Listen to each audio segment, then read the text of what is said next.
to that bottom right corner of the map. So now that they've got these new teammates, they have to navigate that, and all these other new players that they haven't faced yet. There's lots of people that are coming up first times on land from the winter qualifiers.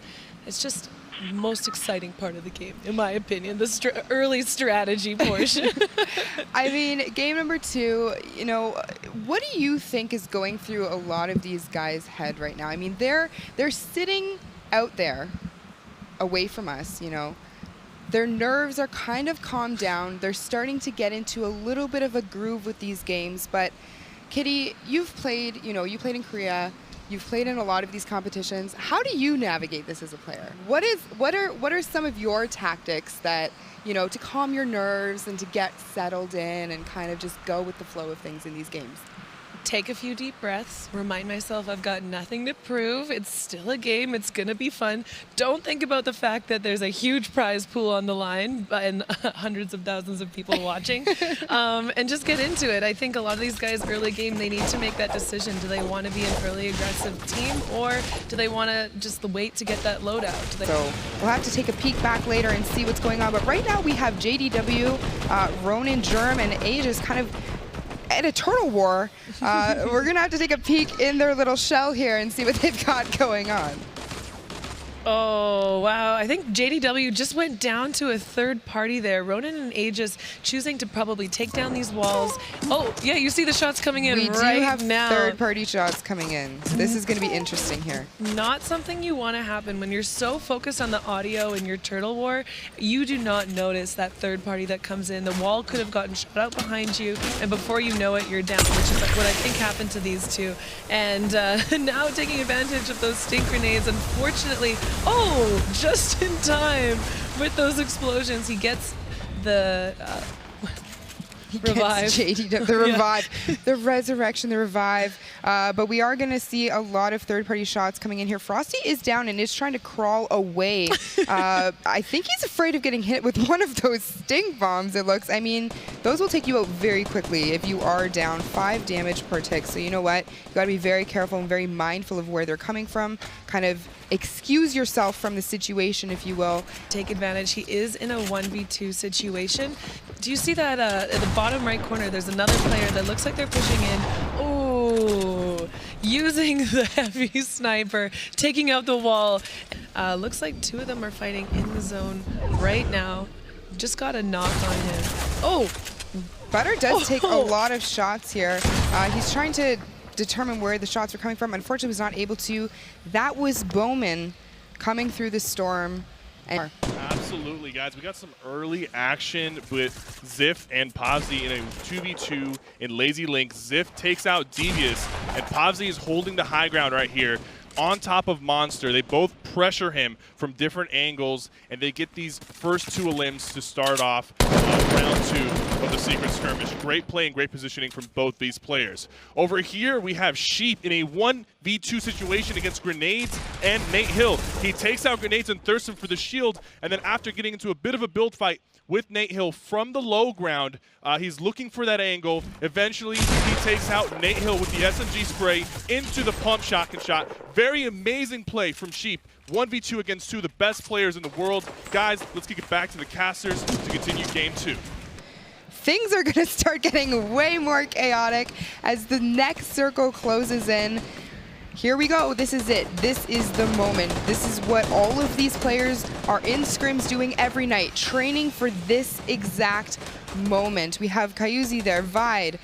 We've got Mateus hunkered down in a structure as well. Psychic, Persecute, also in a metal structure. Everyone kind of just wanting to take shots, but you don't want to draw too much attention to yourself at this point, because all it takes is one other player to notice your head peeking out, and you will be sent back to the lobby. Oh, and right into that 1v1 of Bizzle, one of my favorite players.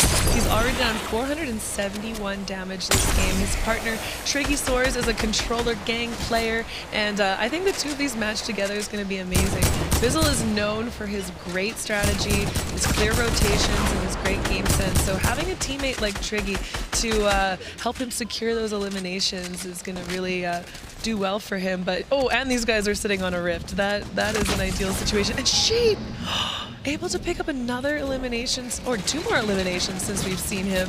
Absolutely outstanding solo gameplay. Like we said, he does have that RPG, does have the compact SMG and the shotgun. He is going to be able to heal up to 75 with the bandages at this point, but Bizzle and Triggy utilizing, like you said, that rift to go to gain high ground on all of these players, and they still have a launch pad on top of that. So mobility going into these end circles is very important. Bizzle and Triggy Stores, they got it. Yeah, Bizzle is meticulous. He loves the high ground, and you can see him talking a lot. He is making most, if not all, of the in-game calls right now for his teammate. And like whenever we go to these high ground spectators, it is almost always Bizzle that has that high ground. And you see him making a push over, and nobody really noticing that he's up there right now. There's a little bit of chaos now that the zone is going to be a moving one, and you see everyone down below. Mid ground, high ground, low ground, everyone doing their best to get to zone, and hopefully get some tags on these guys as they make their rotate. Yeah, Bizzle trying to take shots to, you know, when you are using your glider or your umbrella, you are vulnerable for a moment. So Bizzle really trying to capitalize on that, get as much damage as he can. Even if he doesn't get a knock or an elimination, it doesn't matter. This is endgame. All you want to do is try to apply pressure, try to get damage on your opponents. It doesn't matter if you get the elimination or the knock. You're wanting to apply pressure so that later on, they're just easy targets to be taking out. Yeah, there's no way that these guys are getting the revive now with these moving zones as well. So that knock pretty much equates to an elimination. And we see Ronaldo and Saf, who currently have 5 eliminations, taking advantage of the stink grenades and the clingers. 1 more elimination is going to put them in that 2-point range for the main board. And they just got it. And there they just it is. Saf secured it. So speak of the devil, these guys. Look at you. Amazing job. You are just, I mean, you're... Oh, and Bizzle, Triggy, like I was saying earlier, that firepower. When you put a controller player on the high ground like that, especially one as amazing as Triggy soars, he is going to be getting those eliminations. And these guys are now at 7 eliminations, heading towards that big bonus territory after that 8th. Amazing job. I mean, and ultimate high ground. Like, what did I say? These guys. You've got the premonitions today, Kitty. Would you want to make a prediction right now? Right now. Quickly. Bizzle. Bizzle. All right, she called it. Let's see if she's right. There you go. Triggy getting another elimination on Kiwi Face. Just totally dominating the field, blanketing across, and now opting to drop down a little bit more. See, Bizzle is so great at this. He knows exactly when he needs to drop down just that little bit, and when things are starting to get a little bit scary, you never want to hold ultimate high ground when there's not as many players. Now there's down to 4 players. It is Triggy versus, I think, Ronaldo and Saf still, and these two 2v2 situation, and this matchup absolutely insane. Triggy is going to drop down a little bit. Takes out Saf. He takes out Saf, however. Triggy does go down, but it doesn't matter. Bizzle is there. Kitty! Oh my goodness! That in game 1 we saw Demo win, and now it's Bizzle winning. Here is the final moments if you missed them. Triggy knocking Saf, Ronaldo coming through and getting the knock on Triggy, but Bizzle with that high ground, able to take advantage of the rotation from Ronaldo into the storm, knowing exactly where he's pushing and getting that clean pump shot on him. I think we're just about to see this, and boom. There it is. Oh my gosh, congratulations. Standings time right here. Coming in, number 1, Bizzle and Triggy Swords. After that phenomenal game, they jump up 7 places to find themselves in the number 1 spot, pushing back Demo and Tifu. They won game 1, and they're saying, listen, step aside. You've got a new pack leader. Right 14 there. elims for them. It seems like elims are rewarding players with the points that they need to get on top.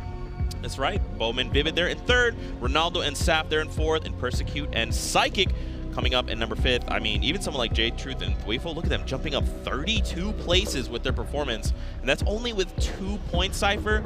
We're hopping into game number 3, so points still up for grabs. Every round counts, guys. Even if you have a rough start, if you have one good game, you can secure yourself a place in the top 10 very easily.